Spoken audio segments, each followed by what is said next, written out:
Hi everyone, welcome back to the White Collar Engineer. Today, in order to share her XIMB's interview experience, we have Rashi with us. Hi Rashi, welcome to the White Collar Engineer. How are you doing? Hello, Saleh. I'm good. I'm doing good. How are you?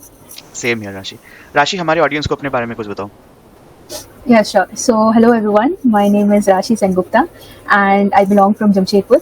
And I will be I will be pursuing my MBA in HRM from XIB University in the 2025-27 batch. So, very soon. And I have done my graduation from Mount Carmel College, Bangalore, in BSc in Economics, Mathematics, and Statistics. And I am a fresher non-engineer. So, and 2023 was my first attempt that I had gone for in CAT, and it was not a successful attempt. I didn't manage to receive any calls or conversions, but because I got very less months to prepare also. But 2024 was a lucky year for me because I managed to get around 7 to 8 calls and converted all of them. The best calls being XIMB HRM and KJ Somaya. So I've converted all. KJ Somaya is still waitlisted, and so I'll be joining XIMB anyways. So yeah, this is all about myself. Awesome. So let's get down to the XIMB's admission process. What was the process all about? Was there any GD, VAT, or it was directly a PI? So it was not. There was no GD. There was no VAT. It was a simple 10-minute online interview. I cleared the XGMT examination that XIMB conducts. Okay. So through which I got the PI call, and it was just a simple PI. There was no VAT or GD or anything. Right. Throw some light on XGMT, Rashi. So how is XGMT different from CAT or ZAT, and what is the percentile required to get a interview call?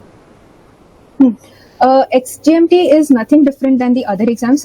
If I must compare CAT or ZAT, it is if you're prepared for CAT and ZAT level, I think XGMT might be a little easier on the easier side. But there are 4 sections as much as I can remember. There is quants, there is GK and EQ, which EQ is basically decision making.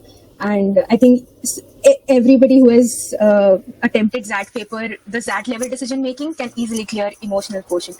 And there was English and logical reasoning. So these 4 sections, and there are sectional cutoffs as well. So the percentile requirement this year was, I think, for HR. There are categories. So there is male, female, domicile, non-domicile, engineer, non-engineer. So for me, female, non-engineer, it was somewhere around 88, I think. I am not sure. I'm not able to recall. And for BM, it was 89. So by 1 percentile mark, I missed the BM call. But HRM, I could manage to get a call. And one thing that XGMT stands out is there are no previous year question papers which you can refer to. Yeah, so there is no resource available at all.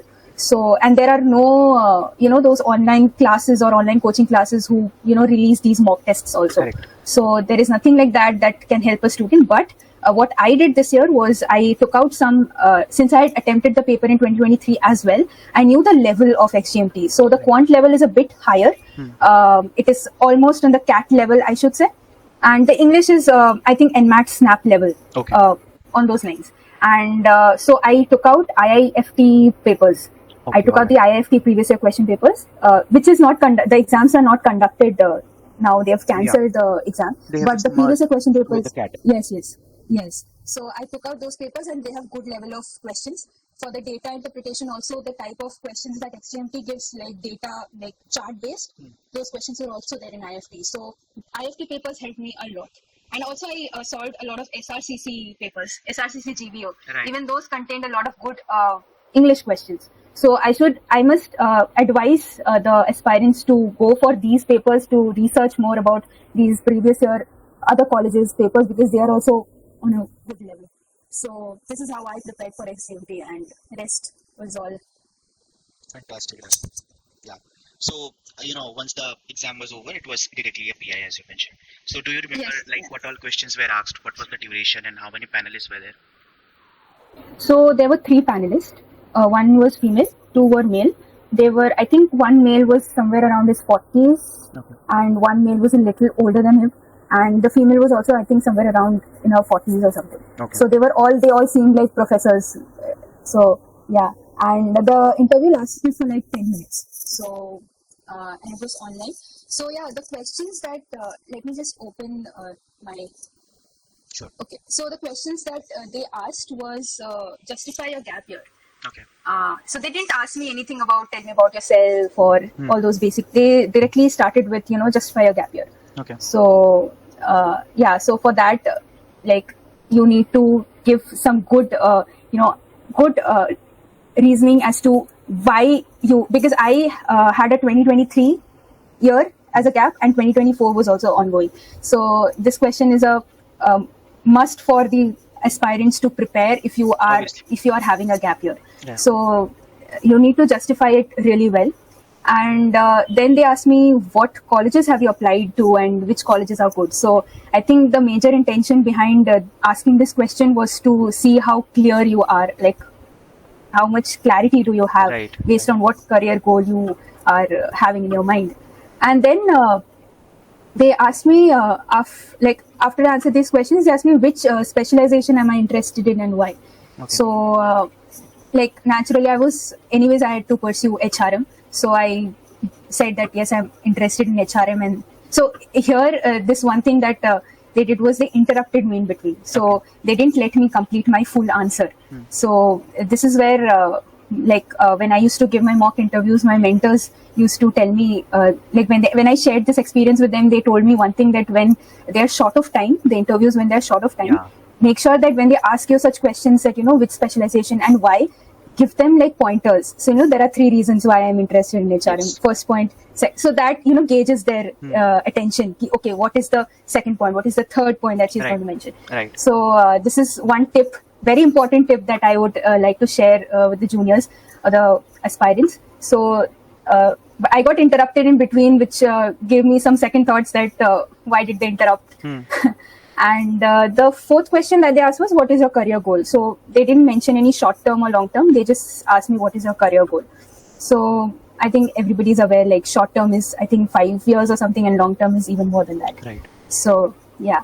And then since I belong from Jamshedpur, one of the professors, he asked me what is special about Jamshedpur. Okay. So yes, this is, if anybody is sitting for XIMB interview, I must ask them to prepare good Right. good questions on Tata Steel or Jamshedpur's history, Jamshedji Tata. So the answer that I gave about Jamshedpur, he seemed pretty convinced. I could make out he seemed convinced. So, but I kept it short. I didn't elaborate much on that. Just like a 2-3 liner answer was. And the sixth question, and then they started with my subject questions. Okay. So when I was preparing for my interview, all the interview experiences that I had watched, one thing was very common in XIMB interviews was your subject knowledge. Right. So once they will be sitting with your application form, the one that you filled, and they will be asking you questions based on your subject. So, and it is there with every student. So I had done my graduation in economics, maths, and statistics. So I was asked questions on economics and statistics. Okay. So the question that I was asked on economics was, what is the difference between micro and macroeconomics? And then I was asked to, they had instructed us to sit with a paper and a pen, a blank paper and a pen. So, which is they asked me to draw the demand and supply curve. Okay. And show it to them. So I had to draw the demand and supply curve, explain and show it to them on camera. And then they came to the statistics question. The female panelist, she asked me the statistics questions. This is where I glitched a bit because I didn't know some of the questions that she asked. So the questions were, what is normal distribution? What is ANOVA? What is skewness? So I could answer just one out of these 3 questions. So, one thing that I realized after this was, even though I also had my doubts that I couldn't answer what is going to be the result, if they like me or not, they just saw my confidence there. Right. So if I didn't know the answer, I confidently said that I'm sorry, ma'am, I don't know the answer. So this is where they judged me, and I think it doesn't matter if you are not able to answer some of your subject questions, because Obviously. having a gap year, it is quite understandable that you might not remember some of these details, but True. They do expect you to some of the basic terminologies.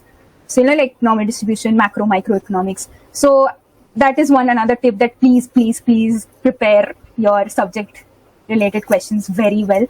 At least the basic terminologies. And if you don't know, just say you don't know. And even if you're answering wrong, just answer it with confidence. So this is what I have also learned from my seniors and my mentors. So these were the only questions that they asked, and something related to my internships as well. Just a few basic questions. That was it, and they ended the interview.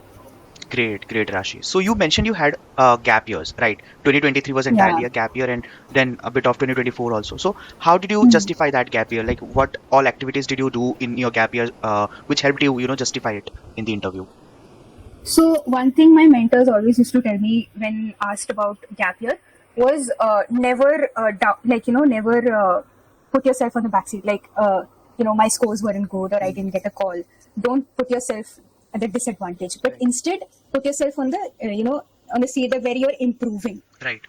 So I always prepared my answer like saying that I did do some internships like where I learned certain skills like Excel, people management, and some basic office work. So communication. So all these things, and I mentioned those things to them.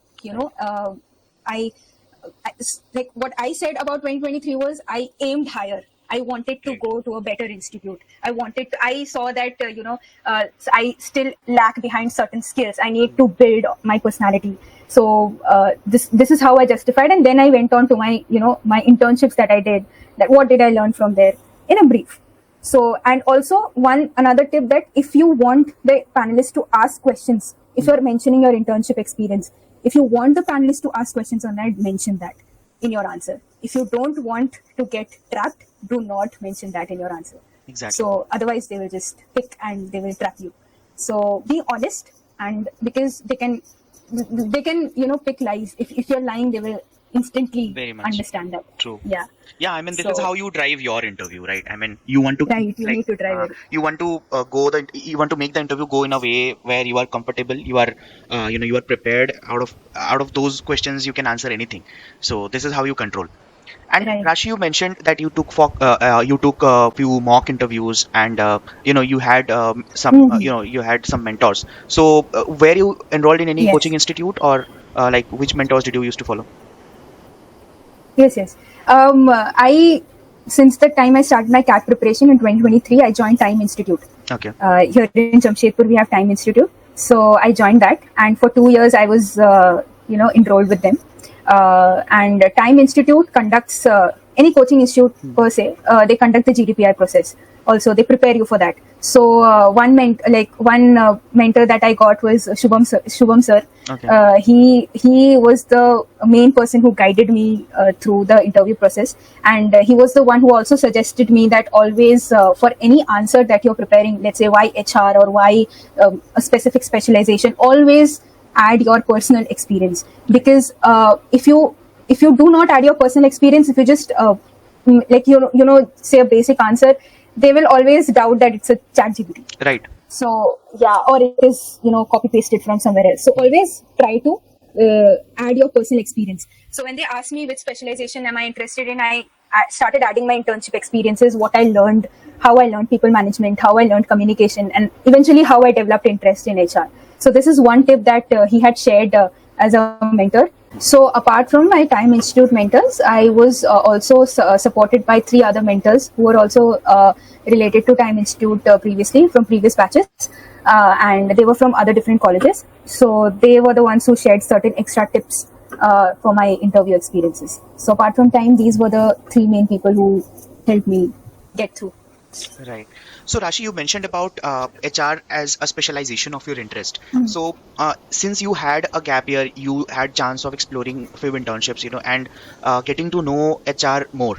But for the people who are not at all aware about what all like things happen in different MBA specialization, they are not really sure about which specialization to pursue, and they are quite looking forward to do a general management degree. So if such people are being encountered with questions like which specialization would you like to go ahead with, like what is your what are your tips on for them? Yes. So see, one thing that I learned from my mentors was even I asked the same question, that what if, like, right now I'm saying I want to do HR, but what if they cross question me and I'm not able to answer anything? Right. So why not just say that I'm a fresher and I'm trying to explore? But they said that always be very clear with your goal. That is what the clarity is what they want. So even if a student is not able to decide anything, I would suggest that research a bit on the various specialization on a basic level. Yeah. Research about the questions, and research, and also find something. Since if you are taking a gap year, if you do not have any work experience like me, try to explore some internships, like let's say any marketing internship or an HR internship. Experience and develop a field of interest. Right. So that when you, I would suggest not to say like anything that I don't know or I'm trying to explore. Just be clear that okay, I want to do marketing or I want to do HR, and also back it up with a reason that I have done my internship in so and this is what I learned and Right. this is how I developed, and in future I want to know more. I have kept all the possibilities open. So in this way they know that okay, he or she is clear about what he or she wants, and is also because they also understand that you are a fresher, you don't have any work experience, you are here to explore, or you're here to develop your field Right. of interest. Correct. And even if you are not fully aware of what you want to do, once you start exploring and you start researching on specializations, at one point of time you will realize what you should, what you will not be doing. Where your interest Right. is not aligning towards. So this is what happens. Once you start exploring things. Right. All right, Rashi. So is there anything else from your interview which you remember, or would you like to wrap up with some tips for the juniors? I think I've given most of the tips like while discussing the questions. One, I must stress on one thing, that whatever behavioral question that you are preparing for, please back it up with a personal experience and don't lie about it. So always back it up with a person, and always lead your interview. Right. So that is one last tip, that don't fall into a trap. And my XIMB interview lasted for barely 10 minutes. And I think this was an experience for most of the students that I saw or that I know, that even theirs lasted for 10 minutes. So when they are, going through certain time constraints, always make your answer crisp and have a certain level of clarity in your answer. And don't be it's okay to get nervous. It's all a part of the process, but stay confident throughout. That is all that I've learned in all of my interview experiences that I've been in, offline, online. Always be confident. It is what they judge. Right. Otherwise, and the clarity, yes, the behavioral questions. Fantastic, Rashi. Thank you so much for joining the White Collar Engineer and sharing your interview experience. Thank you, It's sir. been a pleasure hosting you. Thank you so much, considering my experience. Yeah, and wish you all the best for your future endeavors. Thank you so much. Thank you.